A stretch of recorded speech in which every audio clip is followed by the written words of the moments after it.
Good evening. Thank you for joining us this evening for this 92nd regular session. We'll call to order. We'll have the invocation and the pledge of the flag. If you would please stand and join us.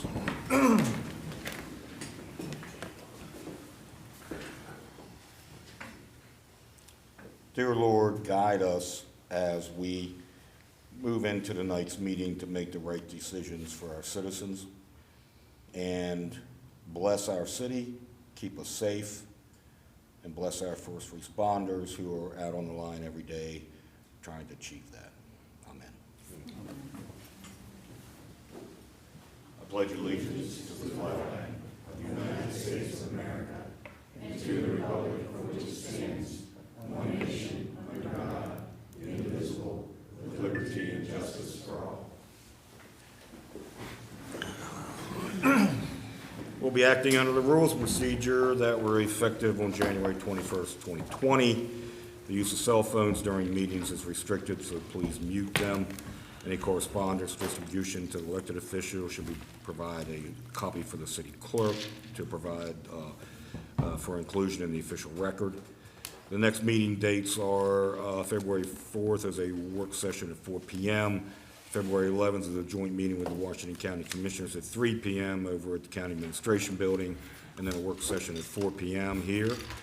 The 18th is a work session at 4 p.m., and the 25th is a regular session at 7 p.m. We have an appointment, two appointments this evening. Gregory Deck for the Board of Zoning Appeals, and Aaron Smith for the alternate for the Board of Zoning Appeals. Lou, if I could get a motion, please. Mr. Mayor, hereby move for the appointment of Gregory Deck, the Board of Zoning Appeals for a term to expire January 8, 2023, and for Aaron Smith to the same board as an alternate for the term to expire May 31st, 2021. Second. Discussion, all in favor? Aye. Motion carries. All right, agenda item citizen comments is first, and as the rules were changed on the 21st, the citizen comments section for the agenda item is a 5-minute session for individuals to speak on agenda items that we're discussing or voting on this evening.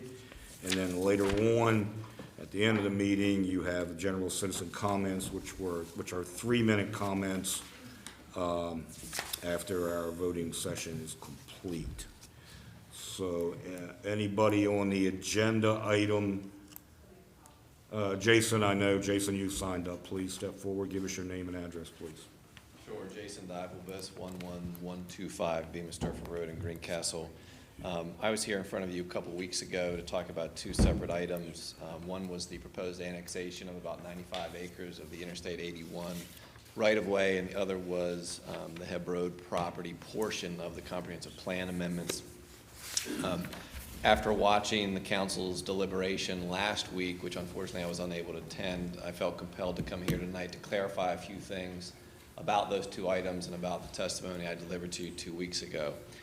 Starting with the annexation matter, in the deliberation there was discussion about who exactly I represented and whether they had signed a pre-annexation agreement. And the answer is that my clients have not signed pre-annexation agreements.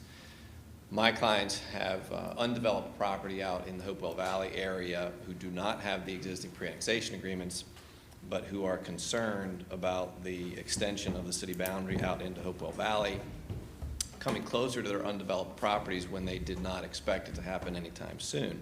So just to clarify, I'm not here on behalf of people that already have that commitment via pre-annexation agreement. The concern is for others who do not currently have that. I use the term at risk when I reference the annexation. I do that intentionally because, as you well know, annexation of the city has a drastic impact on real estate taxes. And a 93% increase in real estate taxes can have a very chilling effect on the future development of the properties that my clients own in Hopewell Valley. In support of the annexation, and somewhat of a rebuttal to my comments, Megan and Kathy referenced a standard in the annexation case law about the property being less than 1 mile distant from the existing corporate limits. I do not take issue with that 1 mile standard. That is what the case law says, but I would point out the distinction between those cases in the present circumstances. Those cases involve a petitioning property owner, and what's at issue is whether that property, when connected only by a panhandle, or they call them frying pan annexations, that would be the handle of the frying pan, and the petitioning property owner sort of being the pan part. Those cases talk about that frying pan handle, if you will, can't be longer than 1 mile, or the question is raised as to whether the property is actually contiguous or not. This is a different circumstance in that there is no petitioning property owner. This is the city unilaterally choosing to annex interstate right-of-way, 95 acres of it. And that makes this case materially different than those cases that have that applicable 1 mile standard. I guess in sum, I would say between this and what was done to the Meredith property last year, it's very clear that the city has determined to embark on certain aggressive, self-initiated annexation strategies that it previously said it wouldn't. And for that reason, I would renew on behalf of the property owners in Hopewell Valley a concern over proceeding with that proposed annexation. And the second item, the Heb Road portion of the comprehensive plan amendments. There was some discussion last week in the council's deliberation about why hasn't this property ever developed for 40 years. We had mentioned that it had this multifamily zoning for 40 years and nothing has happened. Well, the reason for that is that when the property was annexed in 1978, it was annexed at the request of the city because the city was pursuing federal and state monies to extend sewer out Route 40. And they did not wish to do so until the properties out in that area that would be developed on that sewer line annexed into the city. And they also needed the commitment from the landowners to dedicate the right-of-way for that sewer extension. My client agreed to do that. They agreed to annex into the city and to dedicate the right-of-way for the city's sewer extension project. That project never happened. The federal and state money that the city desired to extend that sewer out there did not materialize. Without the sewer going out, this property and many around it, similarly situated, could not develop because it just was not economically viable. In recent years, there's been an increase in demand for multifamily, not just from on-the-ground demand. I'm talking about institutional demand for multifamily projects as an investment. That new dynamic has made the potential development of this property viable, even though that sewer extension never happened 40 years ago. When that interest emerged a couple years ago, that's what prompted the landowner to come in and object to the comprehensive rezoning of the property to a lower density residential classification. Based upon that objection, the Planning Commission, in fact, changed its recommendation with regard to the comprehensive plan.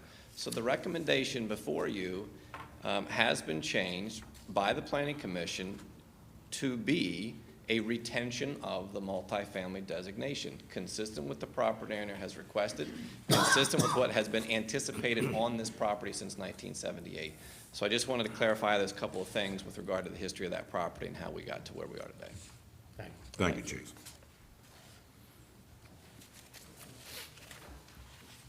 Nobody else?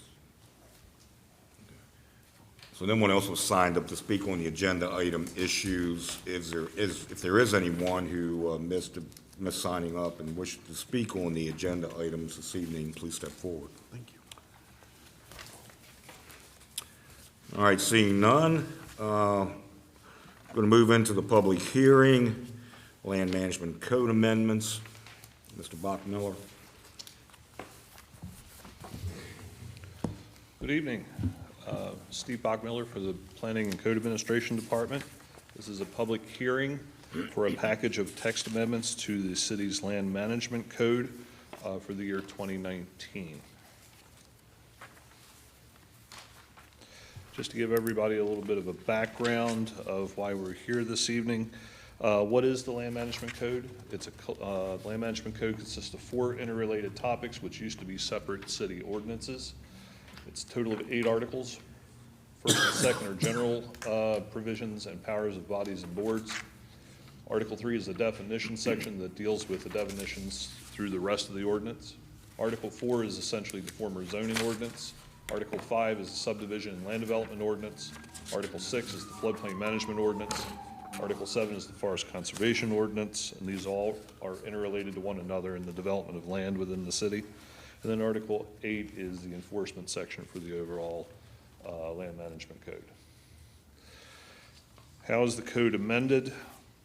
Staff compiles a file of issues and ideas identified throughout the year, and the Planning Commission sends a single annual package to the mayor and council.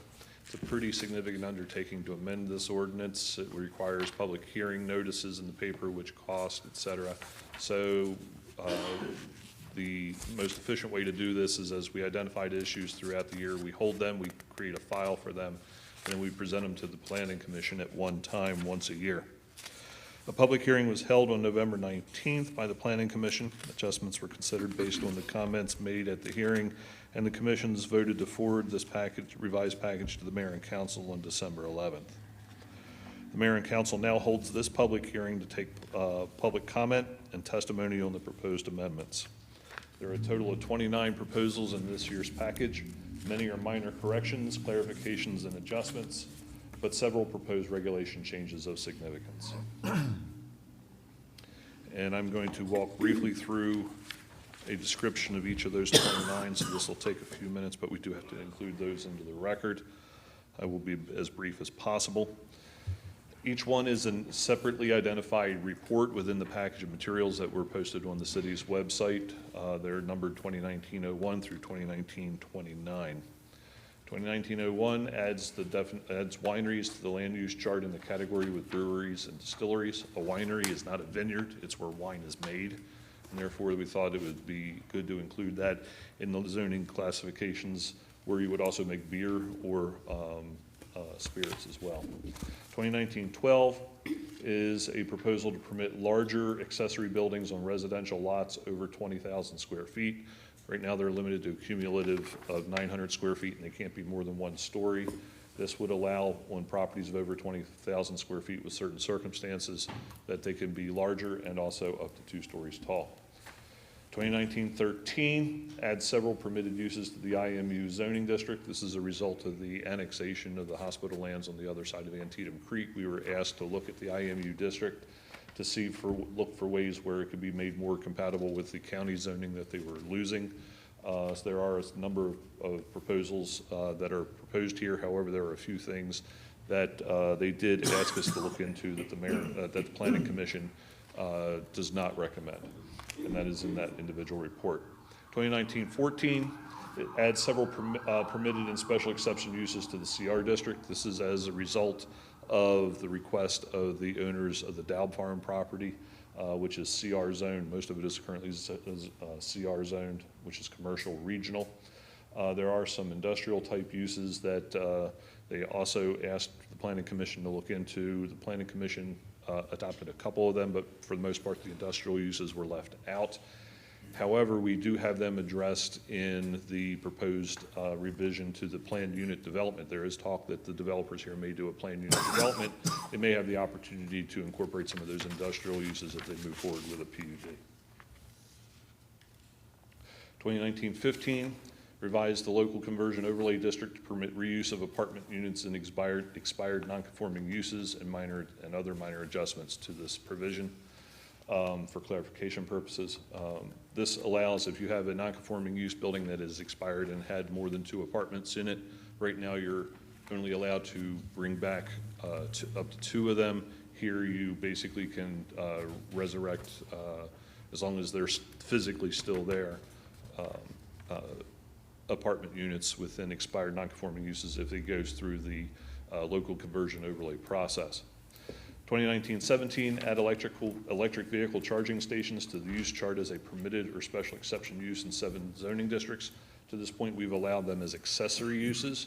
However, if somebody came to us and said, I want to take a piece of land and make it a principal use on the property of doing EV charging stations, the ordinance is currently silent on that, so we're clarifying that. 2019-19, remove language regarding sea containers, leaving the issue to be regulated by another section of the city code. There's actually a section of the city code that deals with the temporary use and licensing of sea containers.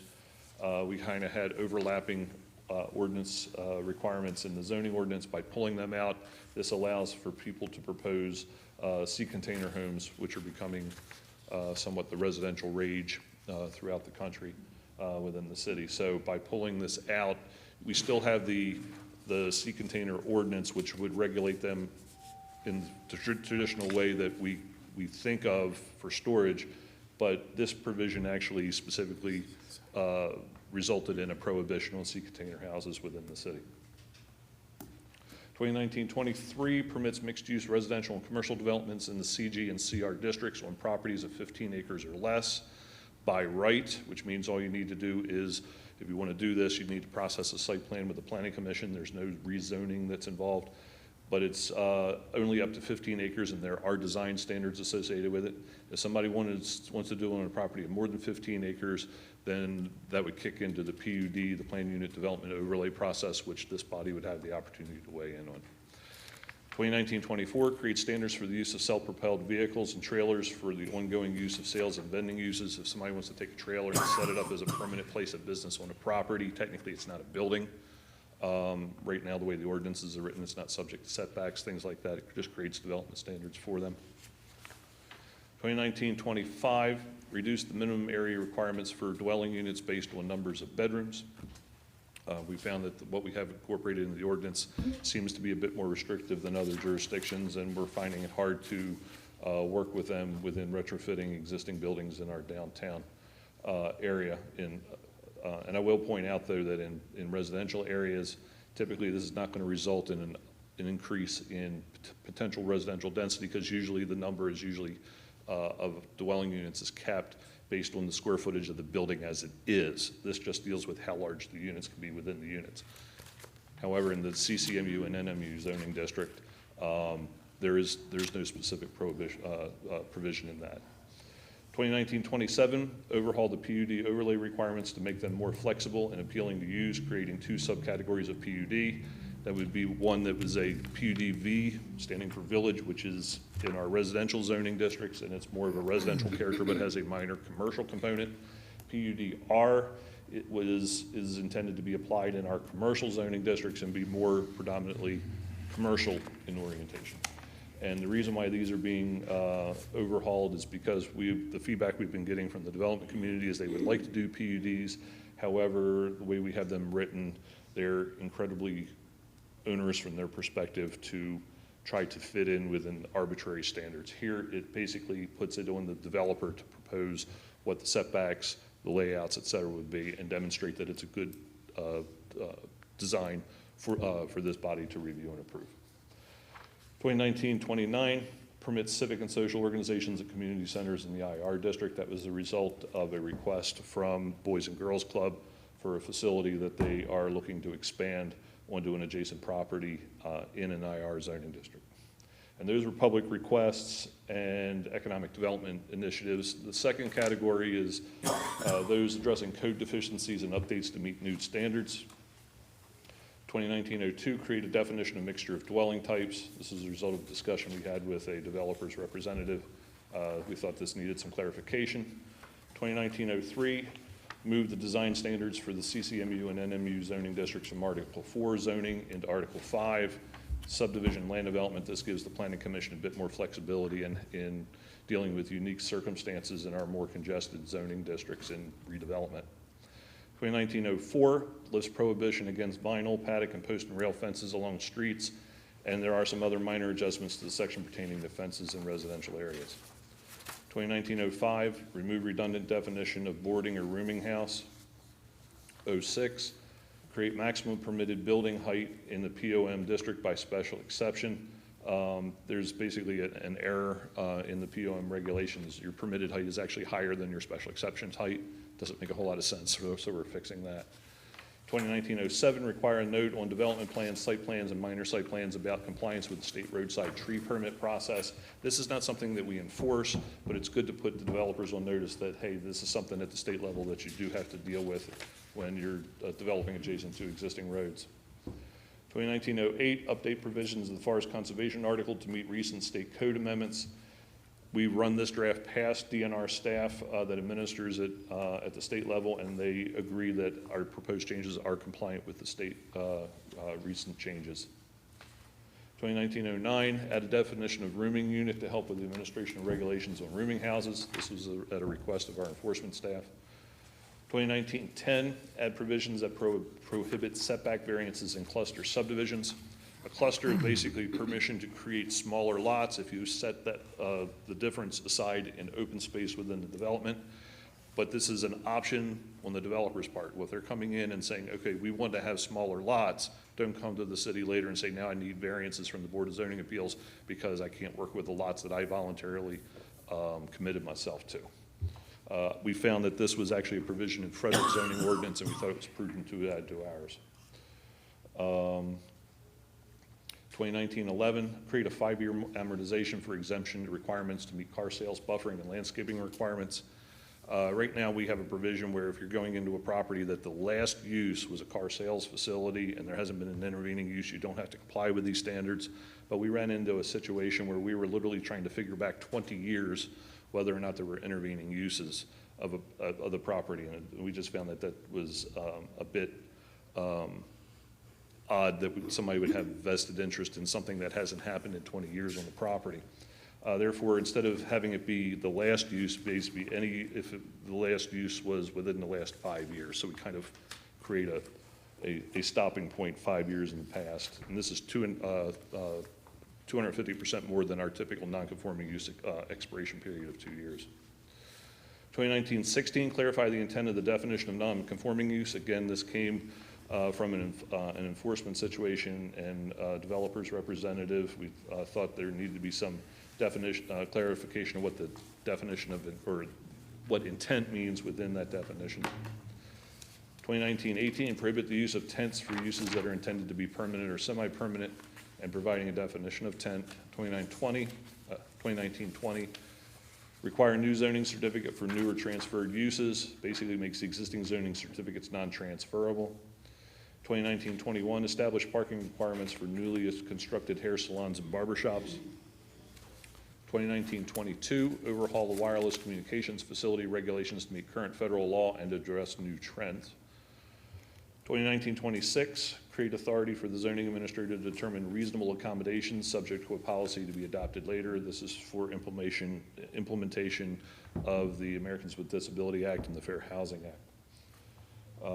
This would not take effect, however, until this body adopts a policy for implementing it and administering it. 2019-28, revise sign regulations to address Supreme Court decision, improve shopping center signage standards, more signs, more area depending on the size of the shopping center, and also define and then exempt temporary signs. One thing that I do need to enter into the record is since the Planning Commission forwarded their package, we did run into a situation where we realized there was kind of a hole in the PUD proposal. That's report 2019-27. It's silent on the issue of the treatment of existing PUDs. We have 3 existing PUDs in the city. They won't be assigned to PUD-R or PUD-V because they do not comply with those standards. So we're still going to have these PUDs on the books and on the zoning map, but they're not addressed in the ordinance. So we recommend a new subsection L, that's a small L at the end of the proposed rewritten section, that states that the existing PUDs on record that predate this amendment will be administered per the map amendment that created them, and they may be revised, amended, and updated in accordance with the processes in the current ordinance regarding map amendments. That is on your cover memo highlighted in red. It's also in the package of materials that is posted to the website for public consumption. It doesn't change anything. It just says if you already got a PUD, you can continue to do it. So it doesn't really impact anything, but it does close an administrative hole in the proposal. The Planning Commission meets tomorrow. We're going to present this to them.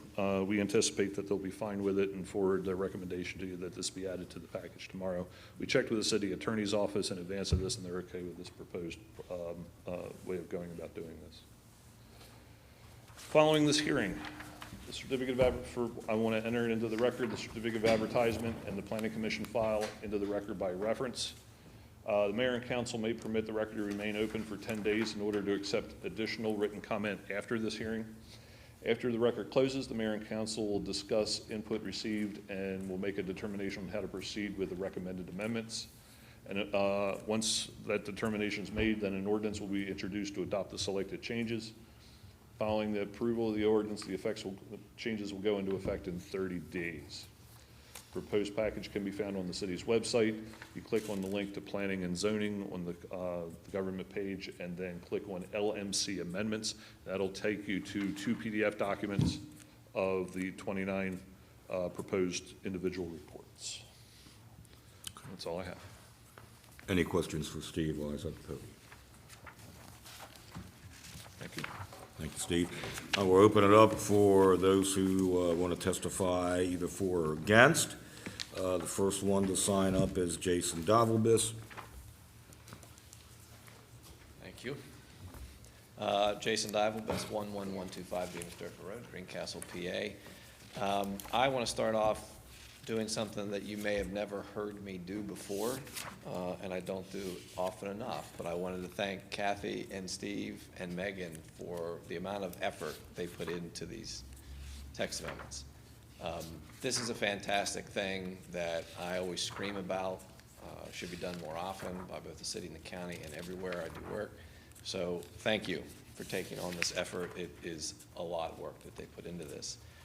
I only have one comment other than that, and it's with regard to, I believe it was the section 2019-13. It was the proposed changes to the IMU zoning district language.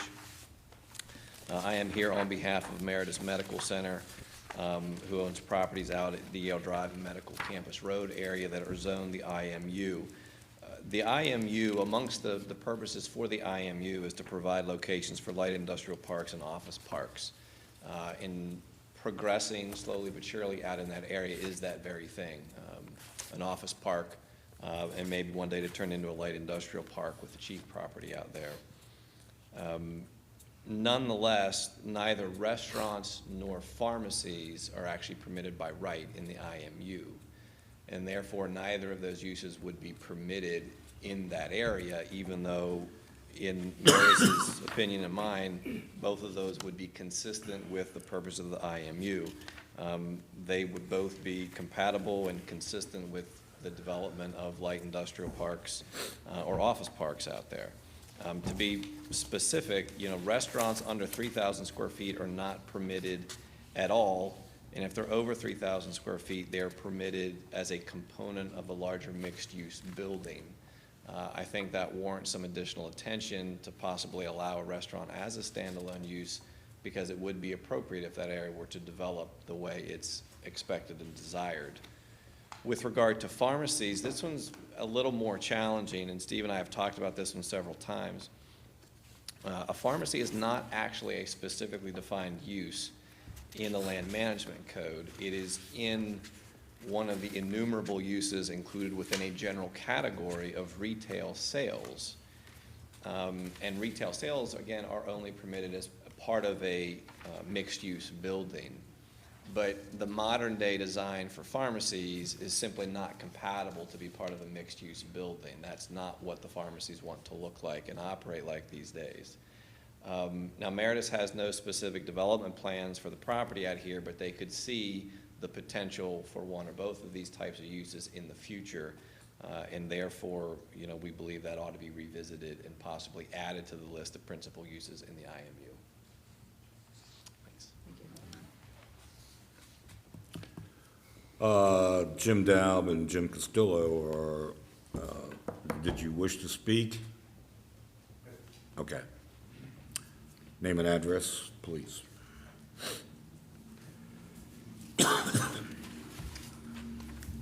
Jim Daub of Daub Real Estate Partnership. We're the owners of the Daub Farm there at the exit off 70 on the 40.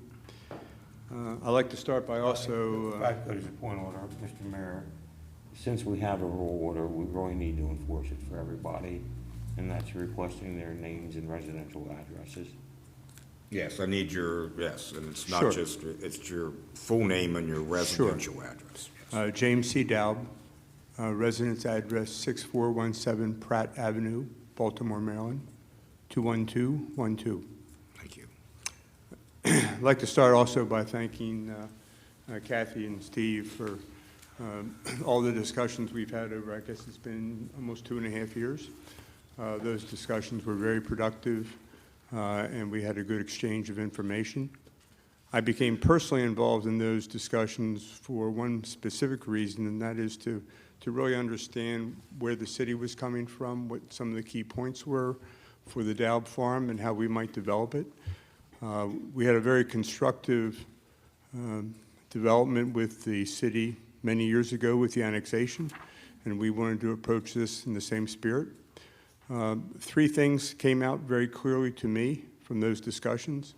The first was this property is kind of the gateway for the city from the east, and they wanted to be sure that it was appropriate and had something that the city would be proud of when people came into the city.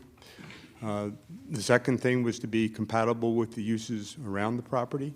There are various residential properties that have developed since we've had the farm.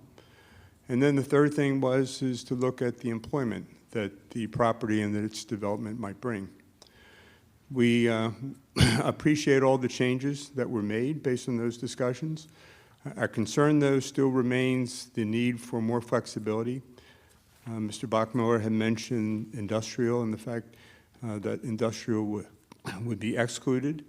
We want to really focus on industrial because part of the uses that are excluded are things like manufacturing, online distribution, which are all things that are really developing very quickly economically, and we see a great demand for this. These would not be huge warehouses, but they would be facilities where you may have a service group that would be in the front of the building, and they may have storage for their electrical supplies or parts for working on machines. And it's not the big manufacturing industrial plant that you might think of. And we'd like to see the flexibility for those types of facilities. It's also key for employment because this is where you would have your trade employees, electricians, machinists, and so forth. Manufacturing that we've seen in the Baltimore area, we have these facilities, and you may have a robotic manufacturing to manufacturing the spare parts, which are then used to service the machines that they bring in. Several of the European companies, when they bring their machines over, they do not have American electronics, so you have to put them on. So this is the type of thing we would like to see opened up in the restrictions. There are other things, too, that we looked at, and Mr. Castillo is going to put together kind of a list of things which we would be more than happy to discuss further with you or the Planning Commission or whomever. I don't want to take the time tonight, but we appreciate the effort, and we look forward to continuing discussion as we did many years ago. Thank you. Thank you very much.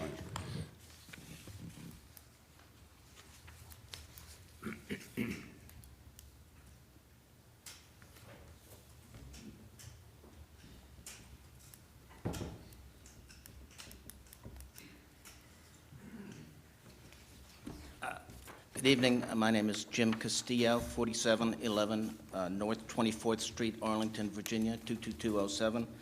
I just wanted to, this is about 90 pages of amendments or revisions.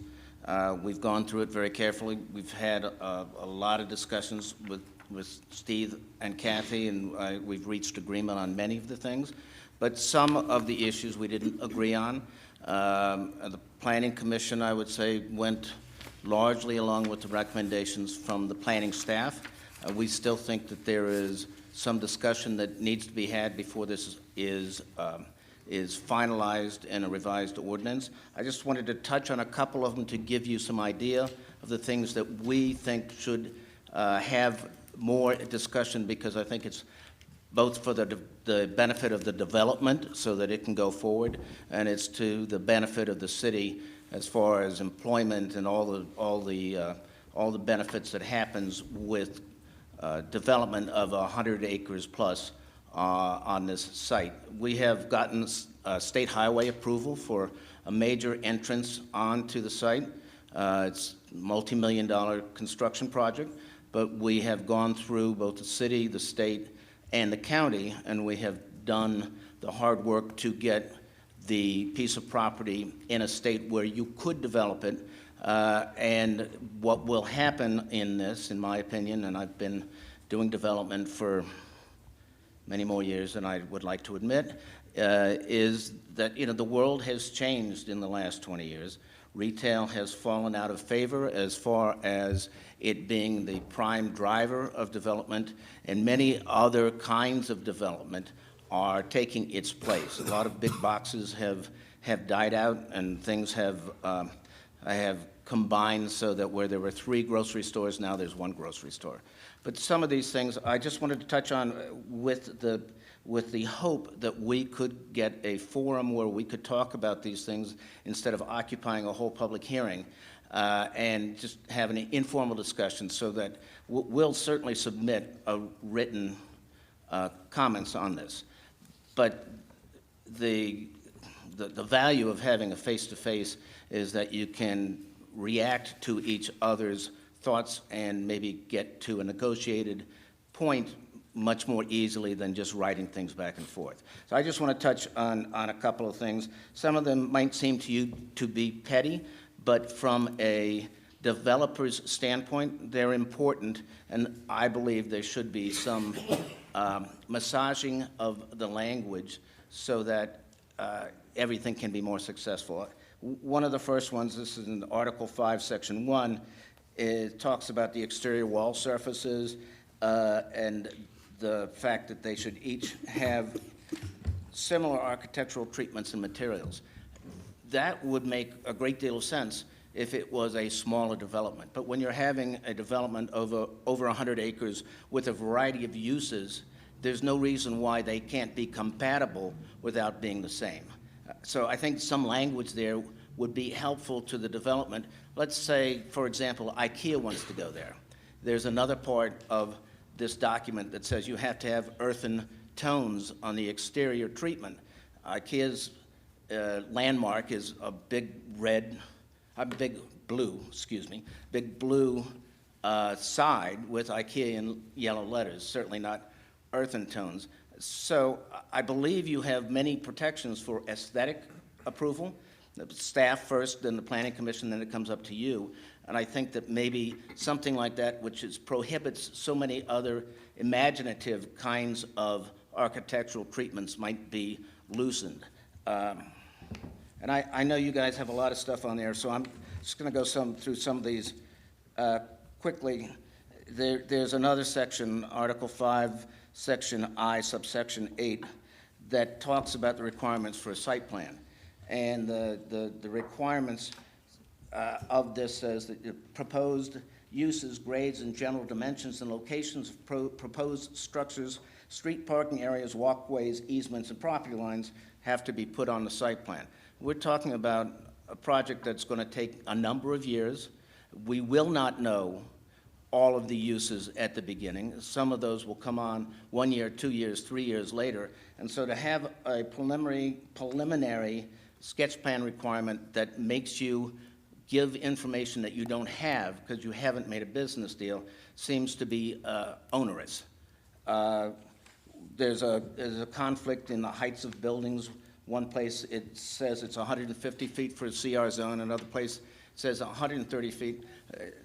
I know that's petty, but it just should be resolved so it doesn't become a future argument. There are a couple other places. For instance, there is a restriction for a retirement, care retirement community is what it's listed as, and it says that it has to have at least 20 acres. Current business model for those kinds of institutions is 10 to 12 acres. It's not 20 acres. And so by requiring a 20-acre minimum, you exclude a good use. It's certainly something, it's an aging population across the country. You exclude a good use just by a limitation on a maximum size when that's not what the current business model is. There's another section where it talks about uses, and it restricts the uses for retail and wholesale trade to 75,000 square feet. I understand that there has been a concerted effort in many, many, many communities across the country to restrict the size of big boxes. And I'm not arguing with that. But there are certain uses, I mentioned IKEA before, certainly well over 75,000 square feet. I just built a Wegmans a number of years ago in Frederick. That footprint is 125,000 square feet. Not saying either of them will come here, but if there's an opportunity for retailers like that, why is the 75,000 square foot restriction there just as an arbitrary number? I know why it's there, because people like Lowe's would open a store and then close it and build one 20,000 square foot bigger. And so I understand trying to regulate sort of overgrowth of big boxes. But to try and take and limit opportunities that are good for the city and good for the development, I think is a little arbitrary, and I think there should be, even if it's a special exception, something should be put in there so that there's an ability to have a discussion about those things. I just have two more, and then I will leave you in thoughtful recess. There is another section that's in the PUD zone of this. It's J overlay zones. And it mentions that you can have commercial, office, residential uses, and even limited warehousing and light manufacturing. But in the body of the uses in the chart, some of those are limited. And so there's a little bit of a conflict between what some of the language says and what some of the chart says. I think many of those we could probably sit down with staff, but if staff and the Planning Commission are against some of these uses, I think we'd like to have an opportunity to be able to talk to you and show you, one, that aesthetically you can make this happen so you would be proud of it. Two, we could make an argument about how economically and as an employment base it's good for the community and it would be good for the development.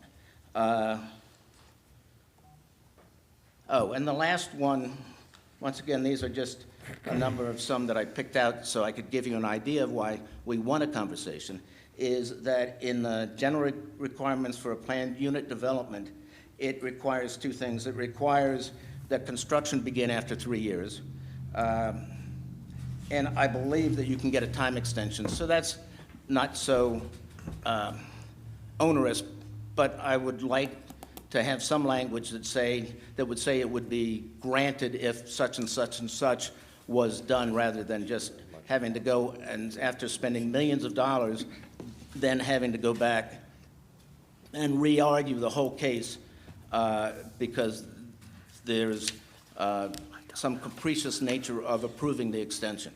And the other thing is that it's a requirement for 50% of all streets, construction of primary stormwater management facilities, and connection of all required utilities to the PUD. Once again, I think this is an overburden on the economic requirements for the developer to develop the property.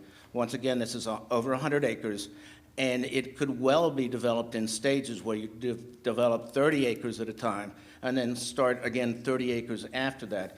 To have a requirement that 50% of all roads be in means that you have to be prescient about what the future uses are to put where the roads are, and to just arbitrarily require extra costs when you don't know exactly what the use is seems to be prohibitively expensive. The other thing is that we would not argue about managing all the stormwater or having the connections to the utilities. Just the question is, do they all have to be routed to their completion if you're processing all of this over a period of time?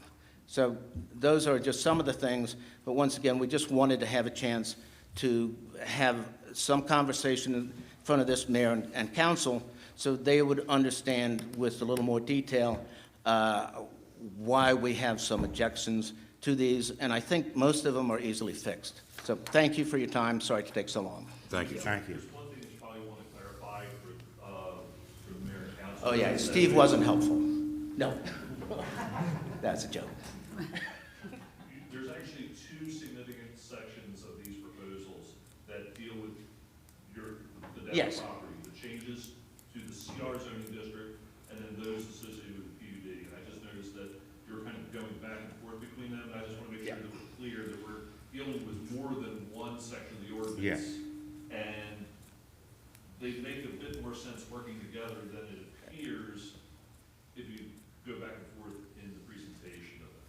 Yeah. So we're dealing with the PUD rewrite, and then we're also dealing with adding additional uses to the CR zoning district, which have been done, not to the degree that you desire.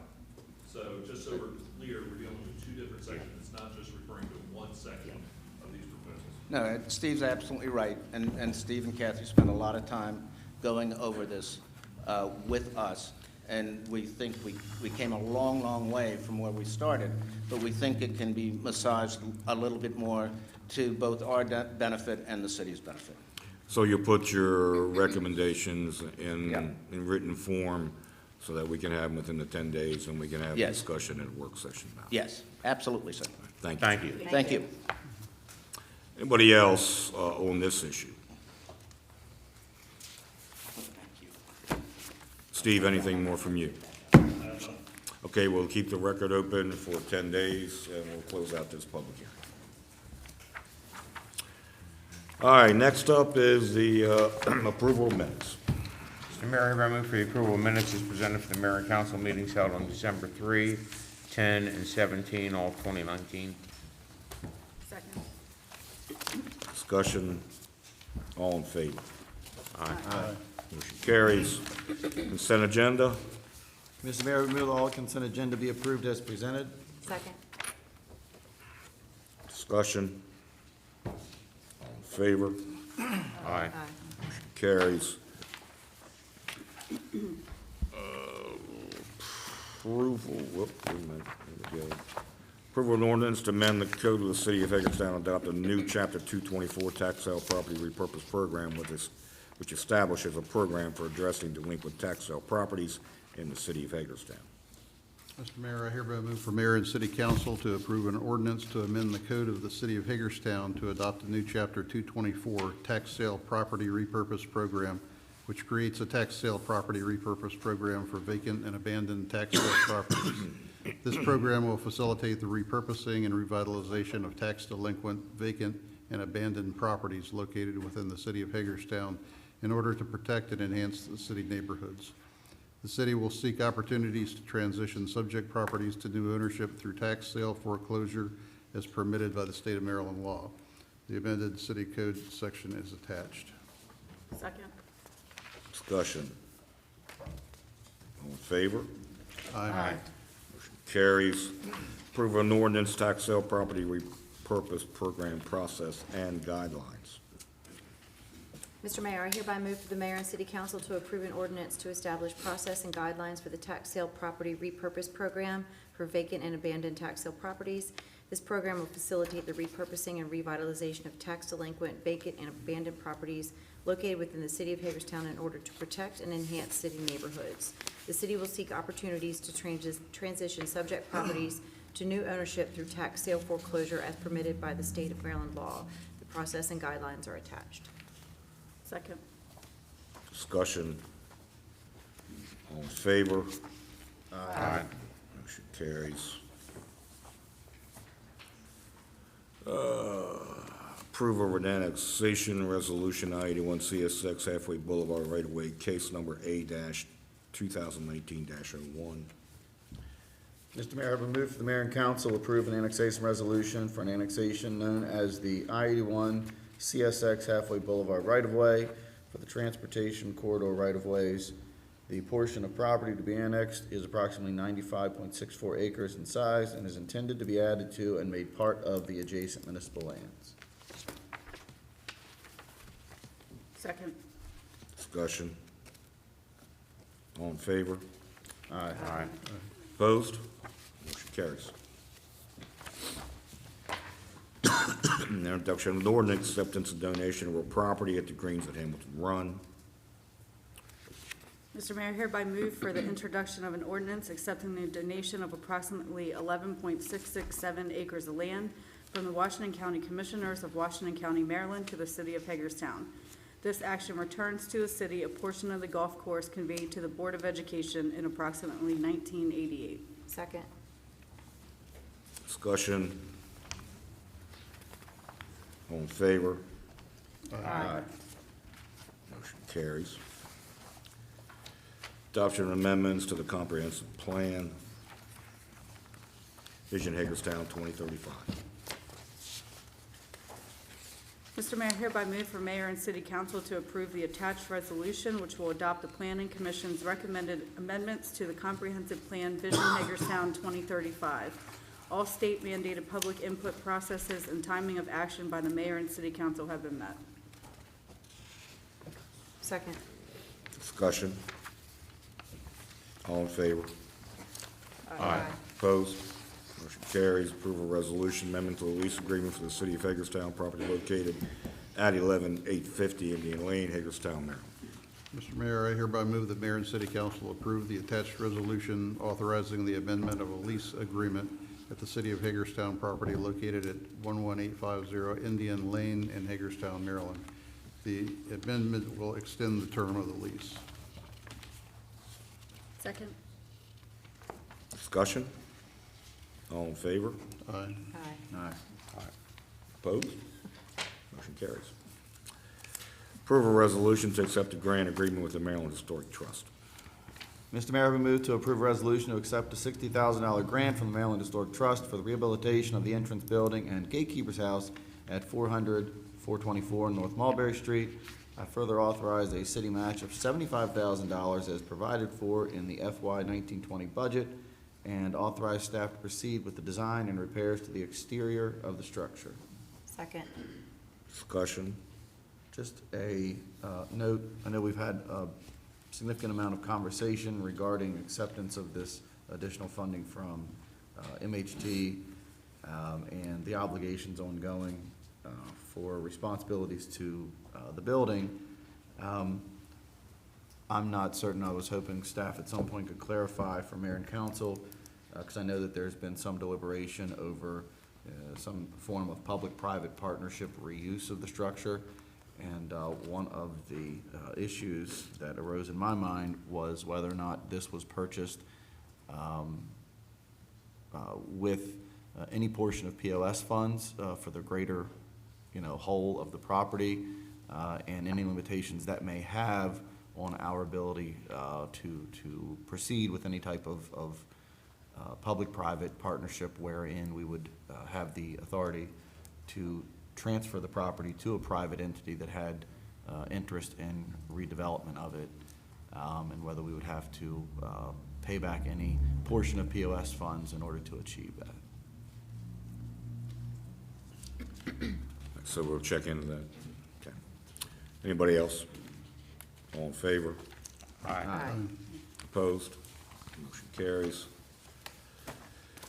Approval resolution and agreement with Record Recognition Systems, Inc., FKA Breckford Corporation, for the purposes of providing an automated speed enforcement system. Mr. Mayor, I hereby move for mayor and council approval of a resolution to approve a new automated speed enforcement ASE contract with Record Recognition Systems Incorporated, FKA Breckford Corporation.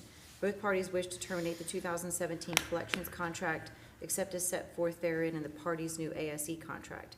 Benefits of the new contract include, number one, reduced cost per month; number two, remain cost neutral to the city; number three, term of 1 year, terminable by either party with 90 days' notice; number four, Record will maintain insurance coverage; number five, option of payment by credit card for violators. The term of the new contract is from February 1st, 2020 to January 31st, 2021. Second. Discussion. All in favor? Aye. Motion carries. E drop down. I guess E drop down. Approval resolution agreement with Record Recognition Systems, Inc., FKA Bradford Corporation, for the purpose of providing collection services relating to the city's automated speed enforcement system contract. Mr. Mayor, I hereby move for mayor and council approval of a resolution to approve a contract for collection services as to delinquent accounts with Record Recognition Systems Incorporated, formerly known as Bradford Corporation. Both parties wish to terminate the 2017 collections contract. The term of the new contract is from February 1, 2020 to January 31, 2021. Second. Discussion. All in favor? Aye. Motion carries. Approval of purchase of programming software and training for the NIBRS transition project. Mr. Mayor, we move for mayor and council approval of the purchase of programming software and training for the completion of the NIBRS transition project from Keystone Public Safety, Inc. Keystone is the sole source provider for this project, as they are HPD's and the Washington County Sheriff's Department's current records management system provider. HPD and Washington County Sheriff's Department share the RMS system. The project will run during FY20 and FY21, and the total project cost from Keystone is for $214,619. Hagerstown Police NIBRS Transition Grant Award 2019 FUCX K007 will fund $196,866 of the purchase. The remaining balance will be covered by HPD approved operating budget and the Washington County Sheriff's Department. Second. Discussion. All in favor? Aye. Motion carries. Approval of policy, handicap accessible parking designation. Mr. Mayor, I hereby move for mayor and council approval to accept the Governor's Office of Crime Control and Prevention grant for $61,000.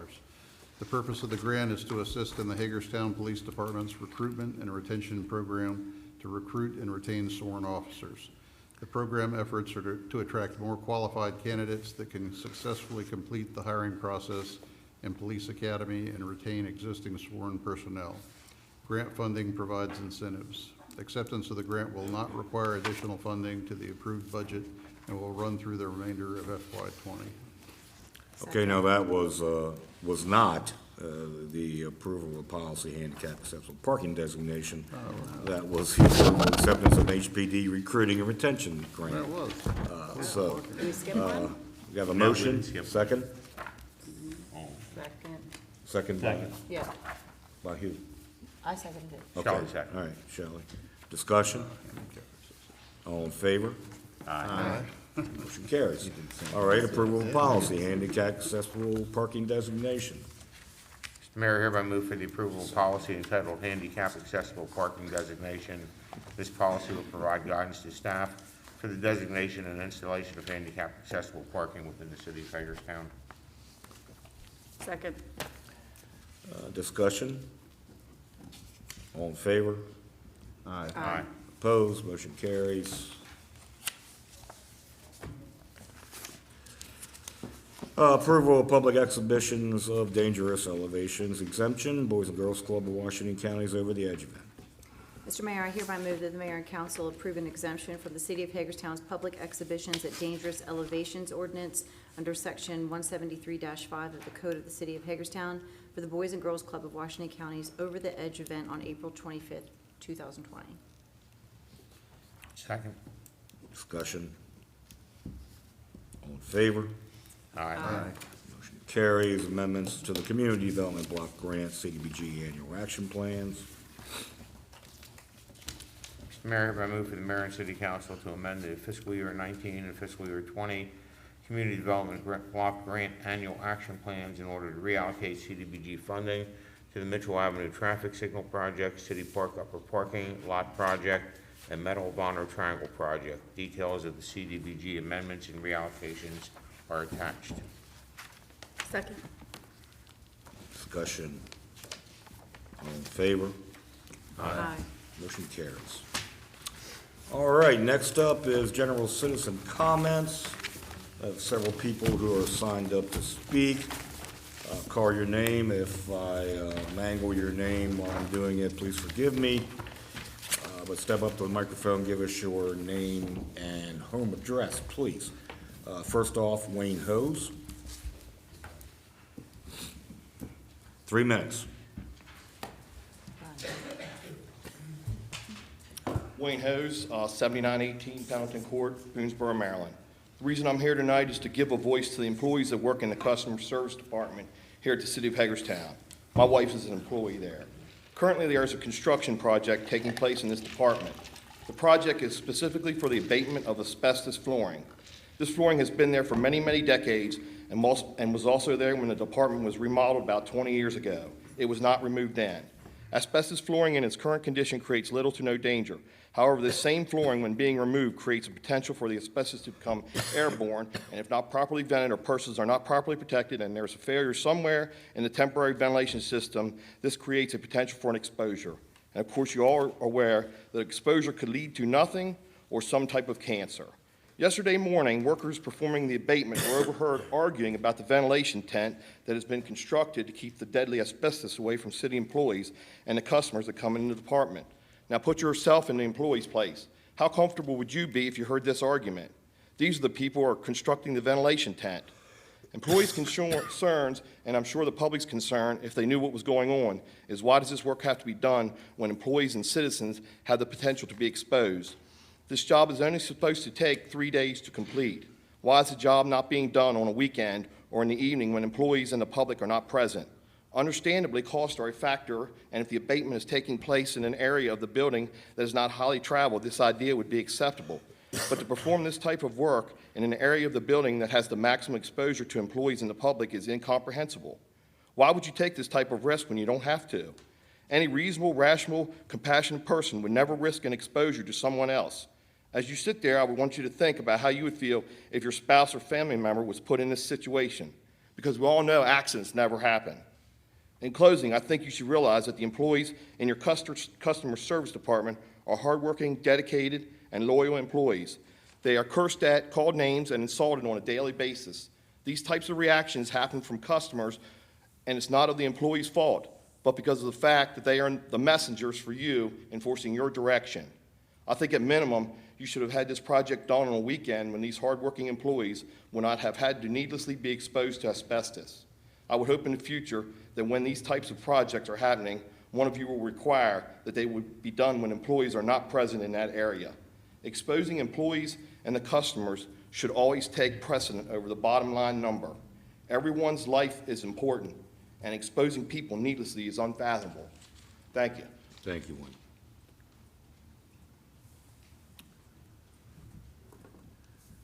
All right, next up, T.J. Bowser. Name and address, please. T.J. Bowser, 26 Landis Court, Falling Waters, West Virginia. Again, I currently reside in Falling Waters, but I grew up and spent the first 20 years of my life here in Hagerstown. I'm here tonight in the name of Jesus Christ, burdened for children, women, and for this city. Specifically in this city, I'm here to talk about Hagerstown Reproductive Services, which operates at 160 West Washington Street. Proverbs 6 says there are 6 things the Lord hates. One of those things is hands that shed innocent blood. We are all disgusted and we mourn when innocent people are hurt or killed. By the end of my remarks, you will have evidence of legislation that can prevent this from happening to innocent children here in Hagerstown. The Potomac Family Planning Center that operates Hagerstown Reproductive Services has a slogan on their website that reads, "We believe every woman should be able to make choices about her pregnancy." The medical definition of pregnancy is a state of carrying a developing embryo or fetus within the female body. The word embryo is defined as an unborn human offspring. Finally, the word offspring is defined as a person's child or children. If we connect those medical definitions, pregnancy is carrying an embryo, which is an offspring, which is an unborn child. So what those at the Potomac Family Planning Center are saying is that they believe every woman should be able to make choices about carrying her unborn child. You see, we can use so many phrases and words to mask what it is that's being done. It's called abortion. But even that is defined as the deliberate termination of a human pregnancy. The dots were just connected from pregnancy to unborn child. So what abortion is a deliberate termination of an unborn child. That sounds a whole lot like another word to me. When we use phrases like a woman's right to choose, we are attempting to borrow from the Declaration of Independence's words, the right to the pursuit of happiness. But if we back up in the Declaration, we will see the first right, the right to life. For years, that right has been denied to unborn children at Hagerstown Reproductive Services. And let me just say that I believe my own 11-month-old child should not have any more or less rights than any of the children in their mother's wombs in this city or the surrounding area. The most important right in our earliest founding document is the right to life. This is the language a city in New Mexico used to approve a resolution to make its city a sanctuary city for the unborn, saying that life is the first declared right, and that right was being denied to innocent human life. Now, I would agree with previous council remarks that my conviction stems from my deep religious roots, but it also comes from science as well. A survey given by Stephen Jacobs, a recent PhD grad from the University of Chicago, found that 96% of biologists today affirm that human life begins at fertilization. So a biblical view that abortion is the shedding of innocent blood is not just an uninformed, silly idea. About a dozen U.S. cities have already declared themselves sanctuary cities through ordinances and resolutions. I have 2 copies here that I'm going to pass to the city clerk that show this canon is being done. David declared in Psalm 22 that from my mother's womb you have been my God. God is the God of the unborn child. So council members, I'm not asking you to not consider the life of the mother who's already born, but I am asking you to consider the right to life that is being denied the child that is not yet born. So please review and truly consider what has been done with those ordinances and allow your heart to convict you to do the same here in Hagerstown. Thank you, TJ. Anthony Kangemi?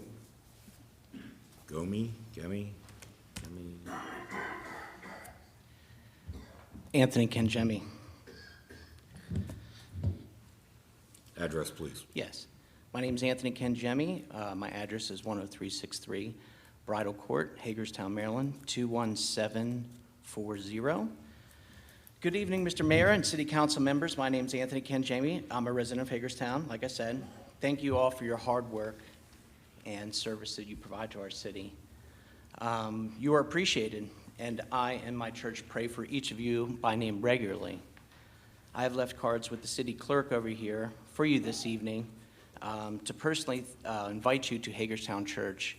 We meet at the Pangbourne Elementary School on Sundays. Details are in the card that I left. So Jesus Christ is King. He's my King, and He's your King. Today I'm here as an ambassador to remind you and admonish you to obey Him. Before Jesus ascended to His throne, He said this, "All authority in heaven and earth has been given to me. Go therefore and make disciples of all nations, baptizing them in the name of the Father and of the Son and the Holy Spirit, teaching them to observe all that I have commanded you." So what has Jesus commanded? He said this, "If you love me, you will keep my commandments." And that's in John 14:15. And in Matthew, He says, "You shall love the Lord your God with all your heart and with all your soul and with all your mind. This is the great and first commandment, and the second is like it. You shall love your neighbor as yourself. On these 2 commandments depend all of the law and the prophets." Mr. Mayor, I've heard that you make a profession of faith as a Christian, and you even led us in prayer here tonight. Praise the Lord. I'm happy to consider you a brother. You've also stated that God will judge you someday for the decisions you have made, and that is true. He will judge us all. As someone who names the name of Jesus, He commands that you love Him and our preborn neighbors as you would yourself. That goes for the whole council. I'm appealing to you by the authority of King Jesus. He commands you, Mr. Mayor, and this council, to love our preborn neighbors in Hagerstown. I'd like to propose a city ordinance that forbids abortion to our preborn neighbors and to close that Hagerstown reproductive health immediately. I would be happy to work with this council to draft this ordinance. Thank you very much for your time. Thank you, Anthony. Sean? My name is Dr. Sean Plaisance, 11682 Rocky Meadow Road, Clear Spring, Maryland, 21722. I want to thank you for this opportunity to address the Hagerstown Town Council on what I believe to be some areas of misunderstanding from previous meetings. It was proposed that the discussion might be limited to residents of Hagerstown. I want to say that as a Christian and a citizen of this great country, we do not believe that any of us need reside in any particular jurisdiction to stand up for the rights and liberties of those who are being oppressed, either in any neighboring town, county, state, or even country. This is a liberty for which previous generations have fought so valiantly for. We believe that all people were created in the image of God, and therefore all human life has value. We believe this value clearly includes the preborn child. We firmly stand against the deliberate and systematic destruction of any national, racial, religious, political, cultural, ethnic, or other group which is defined by the exterminators as undesirable. This is a definition in Webster's New World Encyclopedia of genocide. And oppose anyone who de-emphasizes the humanity of any human life, be it an unborn child, a slave, or a Jew. We are Christians. We follow the example of Jesus Christ, who tells us to love our enemies and pray for those who persecute you. We do not incite violence. However, make no mistake that the hands that shed innocent blood are an abomination to God. God will be your judge, so we don't have to be. We can be peaceful because God declares that it is his to avenge. We use the term murder not to incite violence, but because it best describes abortion. The definition of murder is to kill a human being with premeditated malice. Did you know that a person can be charged by the Unborn Victim of Violence Acts of 2004 by federal law under 60 different sets of circumstances in which their actions result in the death of a child in utero at any stage of development? This law defines a child in utero as a member of the species Homo sapien at any development which is carried in the mother's womb and is therefore recognized as a legal victim. Did you know the state of Maryland has a fetal homicide law, as do 30 other states? It established that a prosecution may be instituted for murder or manslaughter of a viable fetus. We use the term murder because state and federal law uses it to describe ending a child's life in the womb. Sadly, only we recognize the value of all preborn children. And under all circumstances, as society generates loopholes for instances where it suits its comfort and convenience. I'd like to point out a little bit of frustration with the town council. For previous meetings, we've asked for your help or whatever in order to try to tackle this issue, which is important to us.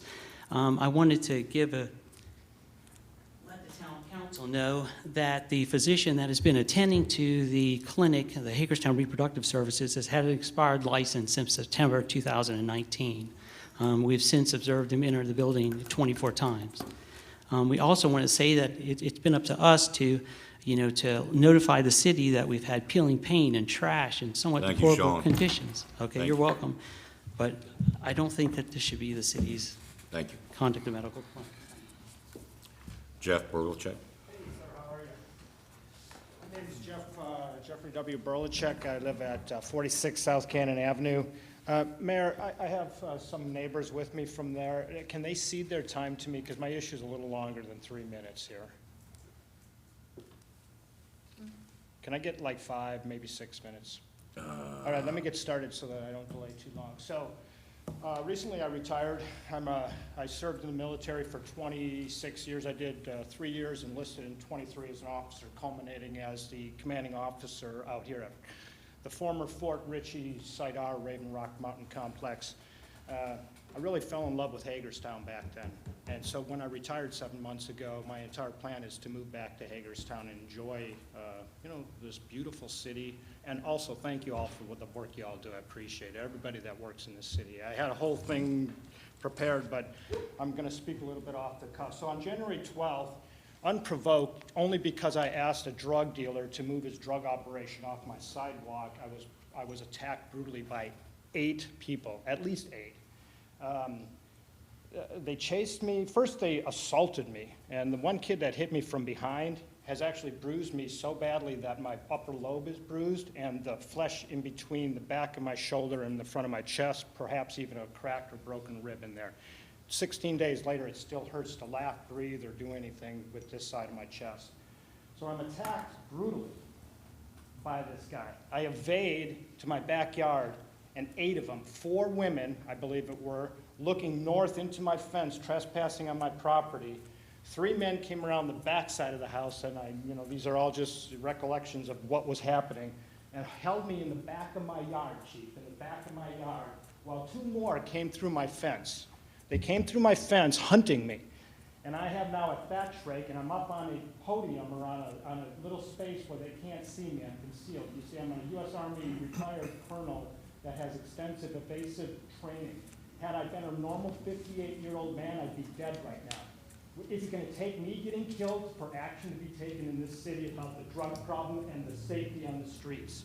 So, I'm able to evade, and you all know about this because you all received the emails, and only the mayor and the councilman called me and even indicated, and they helped me greatly. I appreciate it. I have 3 calls into the city chief of police, and he has refused to call me back, although he sends his PR guy and some incompetent sergeant to take a statement, and 16 days later, they still have not even re-reviewed the video after I was chased out of that backyard, because we have an evade law in Maryland. I was chased out of that backyard.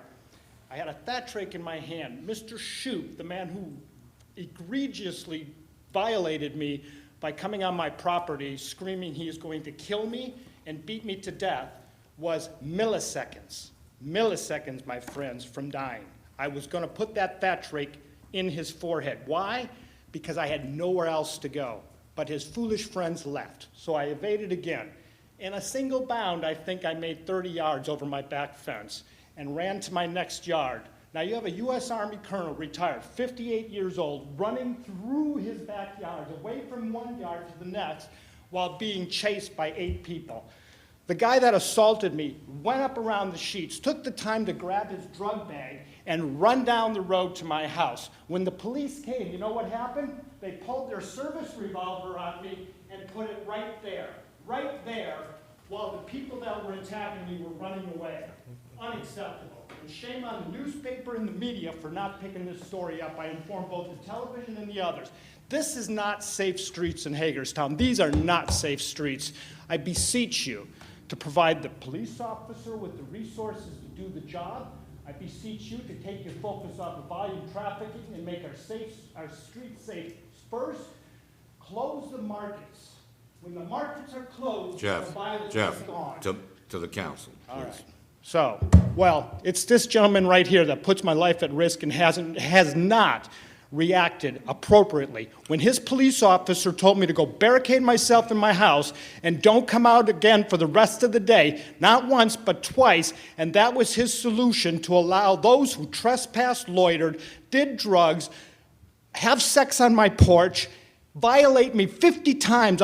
We have called in the last 2 years, these citizens right here, to get something done, and no arrests are ever made, which emboldens the criminals to, in broad daylight, brazenly attack a 58-year-old man on camera, which he's refused to go re-review and put out an arrest warrant for Jay, who has assaulted me. I don't understand it. I was told by his PR guy, Lieutenant Lame Man, that he's going to go above and beyond the call of duty and go try to get this done for me. Here's the other circus, Mayor. I fled Hagerstown because I thought I was going to get capped. There was a guy that was at the bus stop, and thank you for having that bus stop moved. He came across from the bus stop as I was putting a beware a dog, no trespassing sign on my property at 46 South Cannon, yelling, "Hey boss, hey boss, hey boss," crossing the street against a green light, missed 2 cars, had to beep at him, and by God's grace, he never took his hands out of his pocket, even while he was off balance, calling, "Hey boss," to me. Never seen him in my life before, and I understand we have a real problem with some teenage violence around here. This kid could have been paid. By God's grace, a woman was pushing a baby carriage up against right in front of him. He sidestepped, and I was able to evade, get out. I fled Hagerstown that Friday after I went and put the peace order in. You want to know the kick in the jimmies? I called Thursday to come back to do the final judgment on the peace order to make sure that everything's in order. I know this isn't your issue, but this is just part of the 3-ring circus. I call to confirm everything is in order. I drive 22 hours with a 4-hour nap. That's 18 hours of driving to get back here, arrive in Hagerstown at 7 o'clock in the morning, get dressed, even put on a suit and tie, walk in the court, and my case is canceled because the police didn't get the proper information to give to the Washington County Sheriff to issue the summons to the people to appear in court. Thanks again, Chief. So that's all I got to say about that. Thanks for listening, y'all. Oh, by the way, it's funny. I stopped over by the pawn shop down there to check a price on something. I was gone from my vehicle for not less than 2 minutes. And when I came around the corner to get in my car, I had a parking ticket, and I don't think you're responsible for these, but it's funny that we are so concerned about the criminals parking in a parking spot and not feeding the meter within 2 minutes. Maybe a grace period would be nice. and I gotta pay $10, but I can't get the police to come and arrest the guy that's having sex on my front porch after I call 50 times. Doesn't even make any sense. It's kind of back-ass words, isn't it? Thanks, y'all. Thank you, Jeff. Thank you. Ms. Hyman, can I say something? I understand what you're going through. I don't want to hear any of your church stuff, guys. Come on, really. I am acting out No, all no. over, please. No, I don't. I never use this. I want you to understand that, right? I've never been chased and almost killed. I understand. And you had your say, Jeff, okay? But I don't have any activities, that's the problem. You know what? Look, I move we adjourn. I'm here visiting my neighborhood now because I'm afraid to walk out of my door. Second. There's a motion to adjourn and a second. Any discussion from the council? I would like to urge us not to adjourn and let the other individuals speak. Everybody else signed up? There are. Well, I thought you had 9 minutes, you spoke. He did, Making a motion on the table. Jeff did speak for 7 minutes, so. I apologize to the other folks that signed up. I thought when the gentleman spoke, he indicated he was representing the opportunity to speak for That's not. Rachel, Karen, and I can't pronounce the other name, Gerard. I apologize. So- I was deferring to it for that purpose. Okay. Still have a motion and a second. If the other individuals have an interest in speaking, I'm happy to remove my second. I agree. I would only urge the mayor to follow the rules. Keep 3 of minutes, procedure. yes. Rachel, yes. Name and address, please. 3 minutes, please. I can behave that. I can do that. Rachel Faulkner, 36 South Cannon Avenue, Hagerstown, Maryland, 21740. I am here with Jeff. I do also have problems. You know, I have young kids, and we have a lot of issues with people doing drugs. There's a vacant house next door to me. We have spice packets, which you're probably familiar with that drug that's going around, just littered in the alleyway. We have a lot of squatters. I have people moving in pretty much underneath my deck with all their belongings. There's tends to be a herd of people at any given time in front of Sheets, which is again just doors down from where we live. We can't use our backyards. I mean, there was a dead body found a couple doors down the alleyway in the fall. I think it was maybe late summer.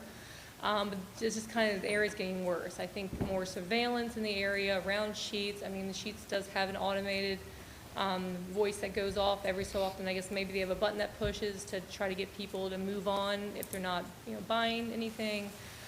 So it is a great concern. You know, my kids, you know, the bus comes right to my kid's house. Luckily, I had to fight to get that happening because I didn't want my kid walking a block away. But it's, you know, the area is just getting worse. I mean, I call the cops a lot. I'm sure they're like, oh, okay, Rachel's calling again. I'm not surprised they don't maybe have caller ID.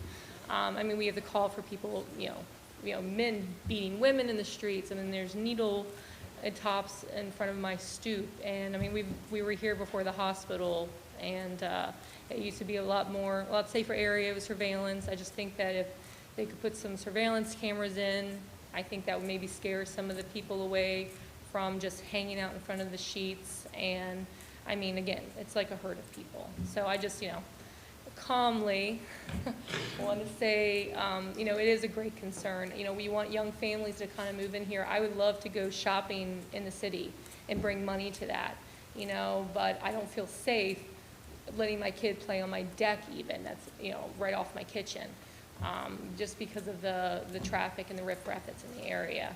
So I think like little steps could be taken to make the area a lot safer, bring more young families in, let's spend some money, boost the economy. I just think, like, you know, just helping with the riffraff would be wonderful. And bless you, I think you sneezed earlier, like an hour ago, and no one said that, so. That's all. Thank you, Rachel. Gerald? Reston, last name? Yeah, terrible. Please stand up. Give us your name and address. Yes. Karen Barham, 112 South Cannon Avenue, Hagerstown. And I would like to concur with her about the situation with the drugs. It's gotten really bad. The homeless population, they come in droves and hordes and big groups, and the flagrant drug use is beyond ridiculous. There's needles, there's little baggies left everywhere. It's not safe for the environment, for pets, for children. You know, it's not a safe environment. I moved in 2015, and steadily throughout the years it has gotten worse, and especially in the last year and within the last 6 months. There is a known drug house that I've made calls about repeatedly to the police. I'm speaking with somebody in the undercover department to try to route that situation, and it's gotten really bad. There's homeless people sleeping and trying to sleep and do drugs in the shed next door. It's a vacant property, and coming through the yard. It's not safe to be outside. It's really not. And, you know, with her, she said there's surveillance cameras, maybe even boots on the ground, police actually walking around, being a part of the community like we are, and seeing how the situation is versus being in a patrol car and just riding by, maybe even bicycles, something that they can actually see what's really going on, because it's really gotten to be an unsafe community. And I go outside every morning with my dogs, and I stay up on the back porch now, and I don't go down, and I watch them, and as soon as they're done, they come right back, because it's just not safe. Thank you. all. Anybody else who hasn't spoken and didn't sign up?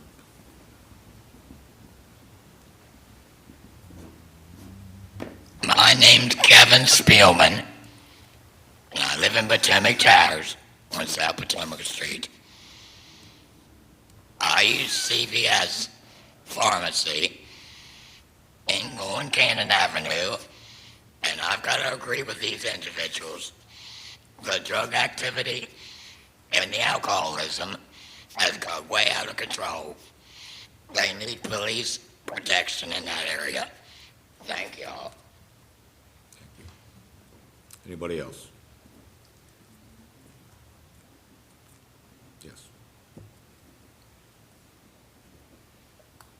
Name and address, please. My name is Gerald Rostov. I'm at 24 South Cannon Avenue in Hagerstown. And I've seen several instances just stepping out on the front porch for a breath of air. And I've seen people passed out lying across the front of the property on the edge of where the small garden is out front, and police coming to get them, wake them up, or do something with them. And I came out one Sunday afternoon, and there was a drug bust going on. There was a police officer having a man take all the stuff out of his vehicle, and a female officer walked over to a police car, and seated in the back was a woman with her hands cuffed behind her. So getting that bus stop out of there should be, or I don't know if it's been done yet. Okay. Will help a great deal because that kind of traffic needs to be diluted and just gotten out of there. Because I go out for a walk in the morning, and fortunately it's a time where I feel reasonably safe, but most of the time throughout the day, I even, especially right outside my bedroom window at night, there are fights that get started, groups of very loud people, and sometimes it sounds like somebody is going to get hurt or worse. And as these folks have said, a visible police presence would be very helpful, either walking the beat or bicycles or cars or something, because, and that recording at sheets where they say, if your business is finished, please leave the property or police will be dispatched. And that's usually a couple of times every night. And so It just basically needs to be, well, cleaned up.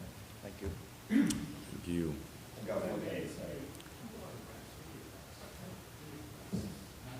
My name is Danny Barham, 112 South Cannon Avenue. We really need to do something before somebody gets killed here, because you got people walking in our property at past midnight, stealing stuff. My wife goes out early in the morning, I'm going to work. If I come home, somebody got their hands on her, I'm gonna shoot them. And I'm gonna go to jail for protecting my family. So y'all really need to do something. It's getting ridiculous. Thank you. Am I able to leave my statement that I had prepared with y'all? Can you leave it with the city clerk? Anybody who hasn't spoken or wishes to speak, please step up now to the microphone, give us your name and address.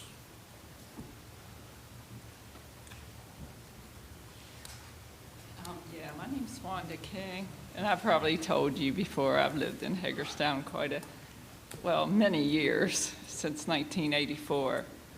And you live on Franklin Street? Correct? Yeah, I just live on the unit block of East Franklin Street, and this was probably like 6 or 7 years ago. But when I'm here, that's the thing with having Jesus in my heart. I really do reach out for other people. I heard a bang one night. There was a young lady that lived on the first floor of our apartment. She just got away that night. She left her little baby downstairs. And I'm sure people might have read this in the newspaper. I ran downstairs, I heard crying. It was her stepmother. She said, my daughter has just been shot down the street. And I had witnessed that. She got killed, and I'm sure people have remembered reading that in the newspaper. And I had to ask my landlord, please come in and say a prayer for me. And my dad would say, when are you getting out of Hagerstown? And I was like, well, I truly like Hagerstown. It's just problems we have. There's a lot of heroin right now. I raised my sister that passed away. I raised her son. He's in jail now. He's addicted to heroin. There's a lot of things out there now that's sad. That's why I am happy I have Jesus in my heart, and I can reach out and pray to other people. I'm not leaving Hagerstown right now. I mean, there's good things, there's bad things. I always try to remain positive, and I always pray to Jesus. And I love going up there, and I love talking to those ladies. There's one lady came into the Hagerstown Area Pregnancy Center. She wanted abortion, but she didn't know she was in the wrong place. But she said, would you please pray for me, Wanda? I hugged her and prayed for her. And I don't know if it changed ways if she ever came back out from, because she did go into the abortion center. I told her I love her. I tell all those ladies up there that I love them, and I make mistakes in my life. But that's what I want us all to be here, work together, and just show people you're loved. And that's all I need to say. Thank you, Wanda. One last call. City Administrator? Nothing. Mr. Alshire? I have nothing this evening. Mr. Heffernan? Just want to thank everybody, including the gentleman that left. I had several phone conversations with him about what was happening on his property. And I think we all know we have a problem, and we definitely have to do something about it. There seem to be some catalysts that seem to draw the element. We had the same thing down on the corner of Potomac and Fairground at the Sheets down there. The situation dramatically improved when that Sheets closed. I don't know what the attraction is of Sheets to that Free element. Wi-Fi is one of them. Free Wi-Fi probably, Yeah. yeah, but 24 hours. But I agree with you all, we have to do something. And to the gentleman that spoke there, I'm sorry, I forgot your name, but I understand exactly what you're saying about defending yourself. And I think, unfortunately, I've talked to many residents that have echoed the same thing that you've said. And we just had shots fired today down on Potomac. into a couple of cars. Something, we've got to do something. I agree with you 100%, and we'll do it. Thanks, sir.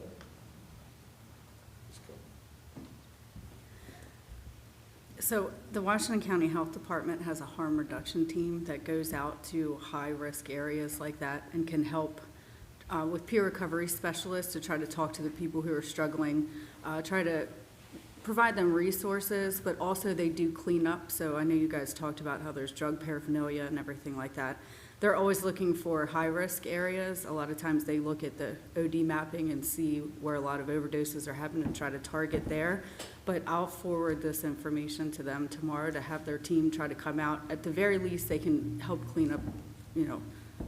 Right behind our house, well, there's a medical building right there, and we can literally like walk down to the bottom, and there's hundreds of needles, bags, I don't know, it's the box and strips, all these everywhere. I mean, building it on site. If a child was to run through there, step on that needle, I mean, you know, that's a child life over somebody, I don't really care about theirs.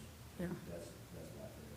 And their dog likes to toss Right. their frisbee and play, and, you know, one of these times if we're not careful, he's gonna end up getting stuck with the needle. I mean, look, the reality of it is we have a drug problem. I mean, we have a drug problem. The whole nation does. I feel like I've been screaming, shouting about this for 4 freaking years now, but until we start recognizing that this drug problem adds to the homelessness, it adds to the crime, it adds to the prostitution, it adds to the cars being vandalized, all of this ties into a drug problem. It elevates the gang issues. And we need resources. We need resources. We need them now. And we've gotten a ton more in the last 3 years. You know, we have the harm reduction program. We have peer recovery specialists. We have mobile crisis, but it's not enough until we have somewhere that people can go when they're ready to get help, because you only have that instance right there. Once that period is gone, once they start feeling dope sick, once they start struggling again, it's right back to using. And, you know, we had money to try to get a 24-hour crisis center. It was shot down from people way above our pay grade. That needed to happen. We need to stop pretending this whole not my neighborhood thing. If we can't put resources here, we need to put it here. No, we just need to do something about it. We need to help people. Because all of this, I have young children. I have a 12-year-old. I understand. I walk outside and walk my dog on Summit Avenue and have found needles before. It's not specific to Hagerstown. It's all over the country. But we desperately, desperately need resources, and this is exactly why. And it's so frustrating for me to continually read about shots fired and crime and crime and crime, and it's stemming from one thing. And I'll keep doing what I'm doing and call out the people who are shutting things down, but we really need to start putting pressure on people way above our pay grade to start making sure we have the resources that we need. Because there are a lot of people in this county who are doing a lot of good things to try to make things happen. We just need more support. And that's all I have to say about that. If you have a list of somebody that I can call, trying to push things, I work for a common insurance company. They're a little bit on Thank you. Mr. Metz. Just briefly, a couple things. One, from a practical perspective, was talk is cheap. From a practical perspective, Austin is right. There were similar problems that, for some reason, seemed to be produced by the Sheets on Potomac. That Sheets, as you know, was shut down. It wasn't shut down by city government. We don't have the capability of doing that. You know who shut it down? The neighbors. Okay? They communicated with Sheets' central offices, the people who own Sheets, and they did a telephone and a write-in campaign, and they got shut down. And a lot of the trash and problems that were occurring in that area ceased. I said talk is cheap because it is. I ran into another ex-politician today. I won't mention his name, but he had been a county commissioner for probably decades and had stopped some years ago and was talking to me about stopping. And he commented that one of the frustrating things about being an elected official for a long time is it's the same problem over and over, and every 4 years, everybody has the solution to the problem. Let me tell you, if the solution were easy, we wouldn't have the problem. And it's not because there isn't good intent and will. I can tell you, as you all come here tonight, saying how much you need people help in that area. We have a businessman in downtown who's writing us, who says, I've been here downtown for 100 years, and if you don't get police presence in this area down around the Dagmar, you're gonna run me out. We have people on Oak Hill writing us right now saying, we have crime over in Oak Hill, if you don't send us police over there. And then we have a budget time coming up in May when people come in and say, if you raise our taxes to hire more police, we're moving out of town. So and even worse, you have the police saying you can raise taxes all day long, but the difficulty in hiring and retention, the amount of time it takes me from the time I hire to put a policeman on the streets, it's going to take X amount of months or years just to get up where we need to be. So it's not because the desire isn't there. It's not because the people up here don't care. Every single one of us lives, maybe not in your community, okay? But count the blocks from where shots were fired today. We have a number of councilmen there. We all have the same thing, and unfortunately, what I have to say, and I say to people all day long, welcome to America. And I wish I knew the answer. I mean, I can't be more serious with you, because I said talk is cheap. And people can sit up here all day long and tell you, we're gonna take care of your problem. And guess what? I don't think we are. I don't think we are, because we don't have the answer to it. Police can be around in the area, but they can't be everywhere all the time. And it's a problem, and I wish I knew what the answer was. I don't, except to try to give our police agencies all the help we can give them. And that's about all I can say, except to let you know we do care. McIntyre. So it's always, difficult to go last because everyone says such compelling things, I just want to sum it up by no one should feel unsafe in their home. I don't want to feel like that, and you don't want to feel like that, and I understand, and just like Lou said, we're not going to be able to come up with a solution tonight, but we want to. We really, really want to figure out how to make it better for everyone to feel safer to come downtown, to feel safer in their own communities. So I trust our police department wholeheartedly, and I know that they work very, very hard to figure it out too, to understand the drug problem and where to attack it. So Lou's right. We all want to help. We just need to be creative and figure out the solution so we can be that community that moves forward. I'm sorry you're experiencing this. Well, you didn't get to go last. Oh, I did. except for the mayor. I will tell you that I have been in that area a lot lately.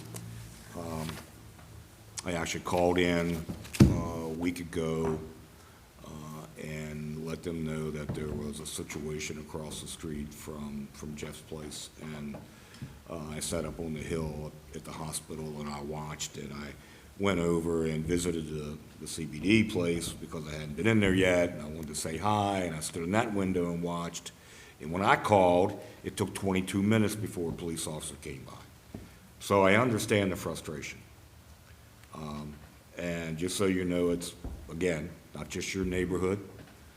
We had shots fired in January, 4 houses from my house where I live at, where a vehicle was struck, and an individual was struck and showed up at Meredith Hospital with multiple gunshot wounds. We had the shots today were over on Oak Hill Avenue. There was also shots fired in the 100 block of North Locust Street recently, yesterday and the day before. So I'm hoping, I think we actually solved that one, but hopefully there's a press release coming out soon about that. But listen, it is, Emily is not incorrect. This is a problem all over this country. There are alternate ways to handle this problem. I believe in saving every individual we can. I also don't believe that you can save every individual. So I believe there has to be a treatment arm of this, and there has to be a consequence arm of this. And I know that my police department is feverishly working on a way to get more police officers on the street. And I believe that they will succeed, and we will help them succeed in the several coming weeks, probably 2 or 3 weeks. But all those things are in the works. It's tough, and like Lou said, when you hire someone, you have the academy, then you have to be with a field training officer, and then it's, you're a year before you get on the street by yourself. So we're working. Sure. Yeah. Go ahead.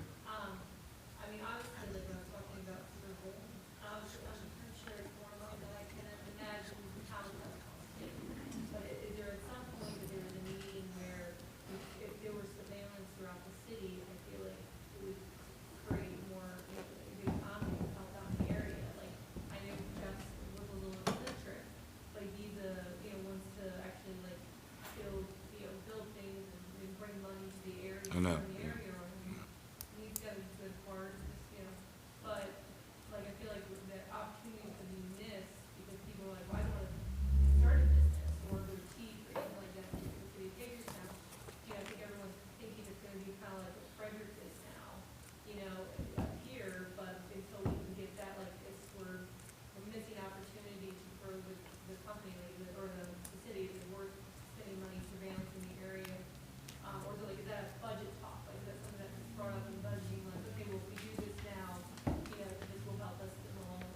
Well, we actually do work very hard at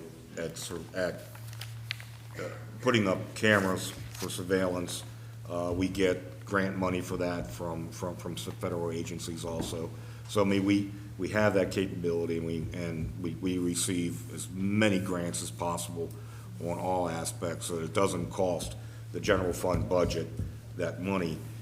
And I know that, we had some problems up in the West End, and we put some new cameras up there and some things like that. So we're working on, individual areas and trying to attack those problems.